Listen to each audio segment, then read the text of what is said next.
Are you wondering why so many portfolios end up in the toilet, in the trash can? Well, today I'm gonna review some of them so you'll understand exactly why people are crying about not getting a job and whatnot.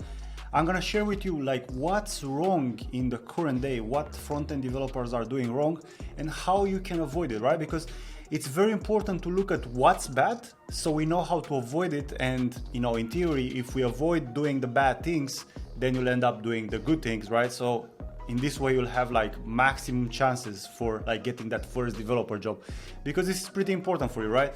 If you want to get a developer job, you need to have the skills, and to prove your skills you can either build a portfolio, which I think is something that used to work a few years ago, or you create some sort of company, some sort of product that you can present as yours, obviously because you have created, and then you say that you are the owner, etc., etc. You have created something tangible that people can actually look at.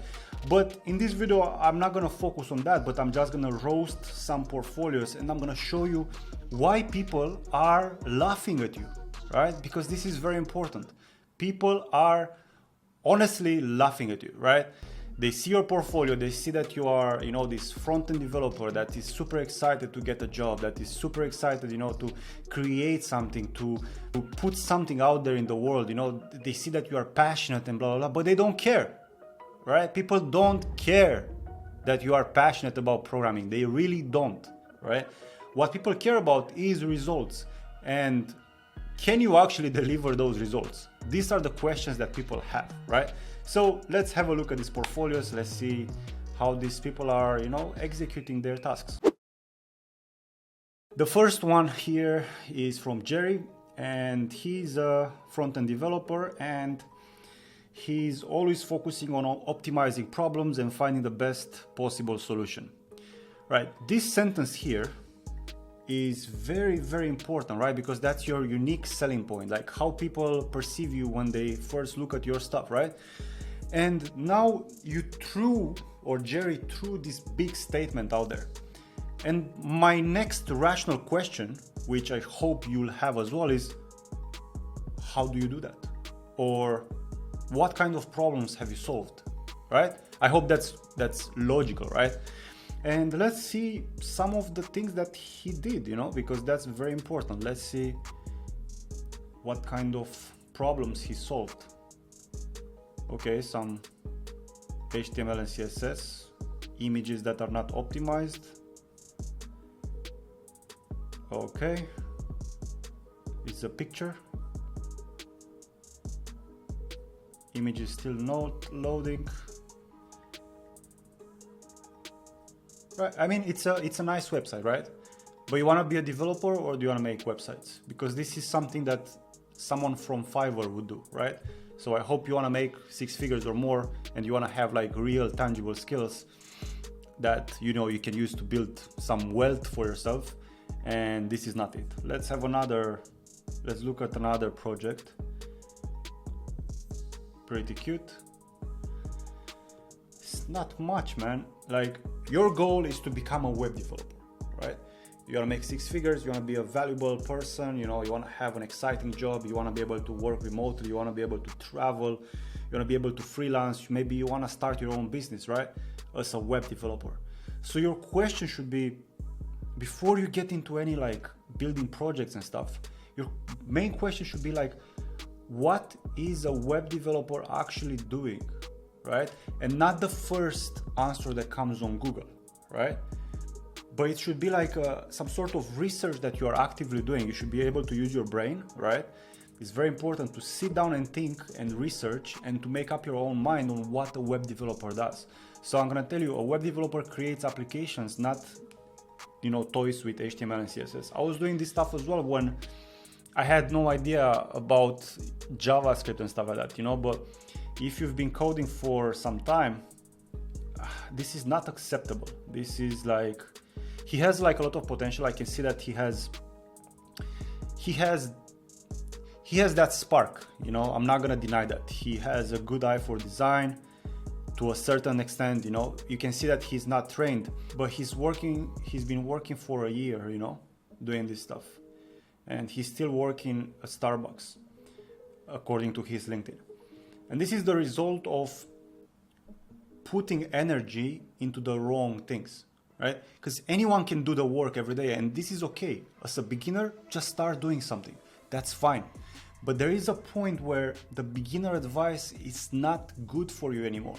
Just doing stuff is not gonna get you any further. Just doing stuff randomly, you know, is gonna keep you where you are, right? If you are unfit, you are out of shape, just go to the gym.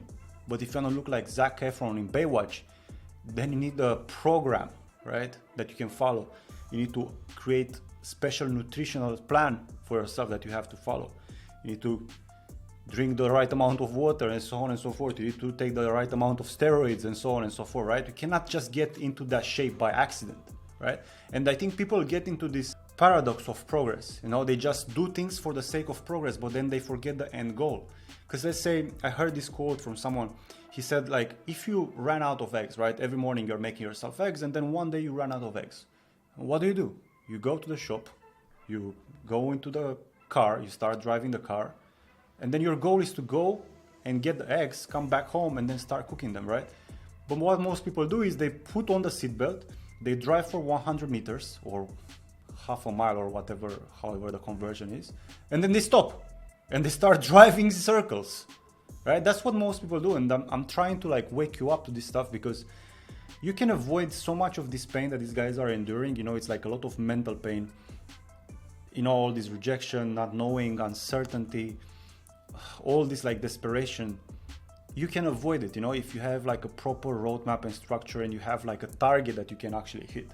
Let's have a look at another portfolio. Let's see. Jacob, you can call me Jake, he, him. I'm a full stack software engineer. Let's build amazing projects together. Awesome. In need of a website. So are you a software engineer or are you making websites? Like these are two different things in my opinion, you know, like what do you do, bro? Because you are shooting, you're trying to catch two rabbits with one stone. That's how you say it. My drive is to help individuals and grassroots businesses find their stride. I create accessible, responsive websites that cater to your audience. Please take a look at samples of my past work below. Let's get connected.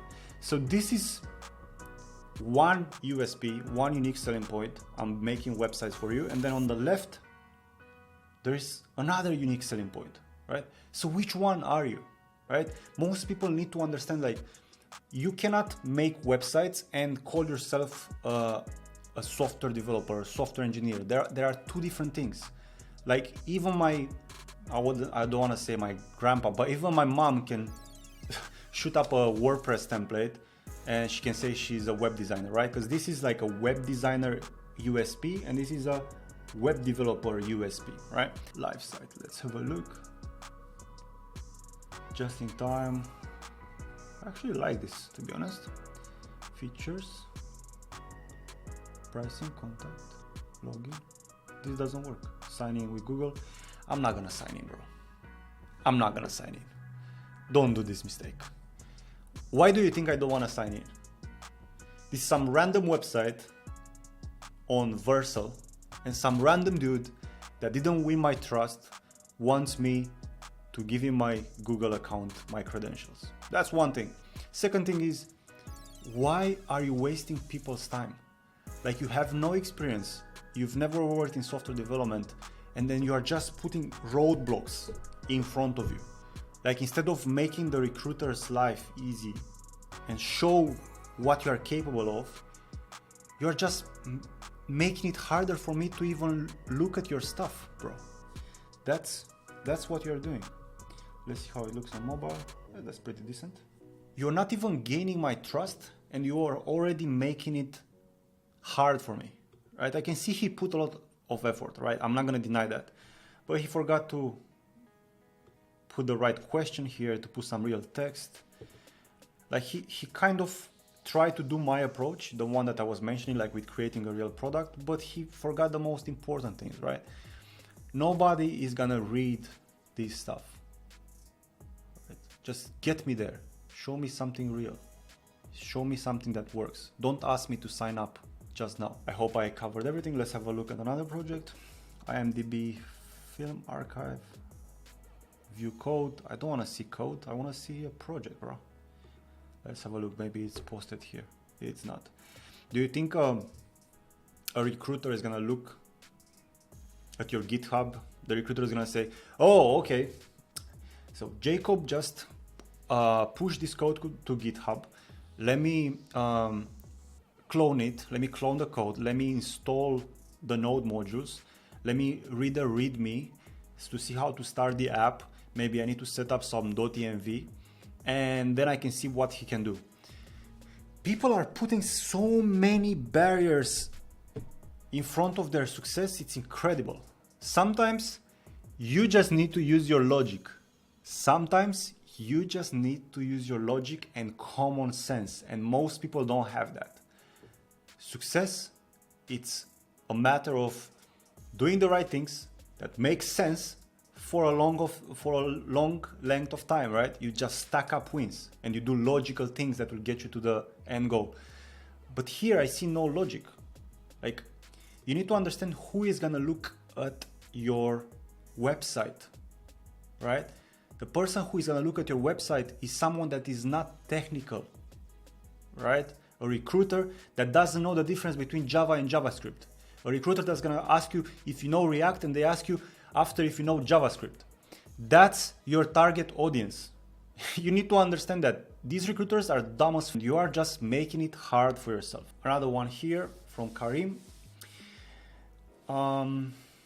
Let's see, blogs. I don't care about your blogs. Let's see, projects. Boom. I'm clicking if you cannot tell. But nothing happens. These are just screenshots. This is a screenshot from ClickUp, and he says he did a full backend system of ClickUp.com. Prove it. How can you, like, the audacity of someone saying they've done the full backend system of ClickUp.com, which is like probably a multi-million-dollar company. Like, there are teams of developers that have years of experience, and you are saying, a beginner developer, you've done that, and you don't even show the proof, and you show a screenshot of the actual company website. Like, who's gonna believe you? Full backend system of Karim Berdi bot. Maybe, yeah, that's true, but show it to me, bro. Don't show me just a screenshot. Like, there's nothing here worth looking. This is absolutely terrible. This is why people are not getting developer jobs. And this is what I've been saying for many years, and people say I'm just crazy. This is what's wrong. This is why you're not gonna get the job. No matter how much time you put in, maybe you're gonna be lucky. You're gonna be one of the lucky ones. Maybe, but maybe not. After 1 year, I know for sure he went to a bootcamp for a year. This is the state of like trainings in web development. You know, people that just say things, you know, to make you feel good, and they are never gonna deliver you the real world feedback that you actually need. You need an asshole like me to tell you what you're doing wrong, because I don't care about your feelings, right? I only care about results. But if you want to have your feelings intact, keep doing what you're doing, and then you'll be fine. No worries. All right. Another portfolio. Today you are in luck. How many have I done? 2, 3. This is like the 4th. Let's see. Portfolio. Boom. Great. This is so I like that he has a lot of projects. I really like that about Shuban. I hope that's how I say his name. I really like that he has a lot of projects, you know. But what I would suggest to him is that instead of having so many objects, put all these projects into one project. That's all I'm saying. Instead of spending 6 months creating very simple projects or very simple parts of a clone that you're making, put everything together into one thing, right? And now you want me to tell you an idea? Well, you have to come up with it. You have to put your thinking hat on, right? This is the one that, what I don't like is that I click on this again, and then I go to GitHub. Again, who is gonna watch this? A recruiter. Send the recruiter you know, to the actual demo like he has here on GitHub, right? This is very similar to what my guys are doing. My projects are a bit more complex. Can I share this? My projects look a bit like this. They're a bit more, you know, in depth, and we keep adding stuff to it. We're gonna make it more complex, more real, more interesting. But I mean, it's decent. I cannot complain. It's probably the best I've seen today. I'm not gonna log in. You see how you are losing me? What if the recruiter doesn't have Spotify? Again, what should I do with this? Should I download your repo, install it? What should I be doing with it? Like, guys, you need to use your common sense. And you need to understand that sometimes what you think you know, it's not enough. You want to make good money. You want to be in a very good position in life. You want to be able to invest your money into different things. You want to be able to travel, to work remotely. You need skills, and now you need skills more than ever. Until now, it was really easy to get a developer job. Like, it was really easy. From now on, do you think companies will just throw money hiring junior devs who don't know how to work in a team, who don't know how to create a product front to back, who don't know how to write clean code? Do you think people will spend time doing that or spend money doing that? No, they want to hire people that can come in and do the job straight away. So this is a great opportunity for developers, because the demand for developers is going to continue growing. We are all using the internet, from my experience. The demand for developers is going to grow, but a bunch of juniors will come in with the same projects over and over and over and over again, and people will be like, not another one. We wasted 3 minutes looking through this. Not another one. Not another guy like this. That's what people are saying, but they don't tell you. They just send you an automatic rejection if you get any of those. Yeah. But yeah, things can be changed if you do it in a smarter way. And again, I don't want to be mean, but I just want to wake you up, because otherwise you just waste a lot of time and energy and money and potential opportunities that you could capitalize on. Right now is the easiest time to get in as a web developer. Next year is going to be harder. In 2 years from now, even harder. 3 years, even harder. So get it done today in 2023 rather than 5 years from now. Anyway, I hope you liked my video. Keep coding, and I wish you good luck. Peace.